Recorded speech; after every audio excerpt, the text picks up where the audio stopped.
আজ ৩ দিন ধরে খুব বৃষ্টি হচ্ছে, চারিদিকে যেভাবে পানি বেড়ে যাচ্ছে।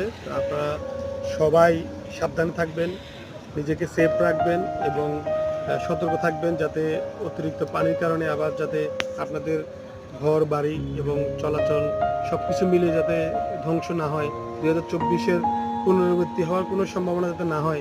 তাই আগে থেকেই সতর্ক থাকুন, নিজেকে সেফ রাখুন এবং সাথে সাথে যাদের বাড়ির আশেপাশে নালা টালা আছে তারা একটু সাবধান থাকবেন। বিভিন্ন সাপ ইদানিং খুব বাড়ছে এবং ইদানিং আমরা দেখতে পাচ্ছি 2-1টা সাপে কাটা রোগীও রামপুর হাসপাতালে অলরেডি ভর্তি আছে।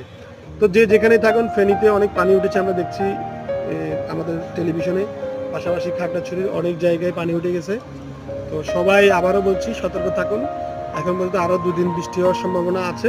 ওইভাবে সবাই মধ্যে করে সতর্ক থাকুন এবং সজাগ থাকুন যাতে আমরা আর কোনো বিপদে না করি। তো ধন্যবাদ সবাইকে। মহান আল্লাহ তাআলা যেন সবাইকে ভালো এবং সুস্থ রাখে।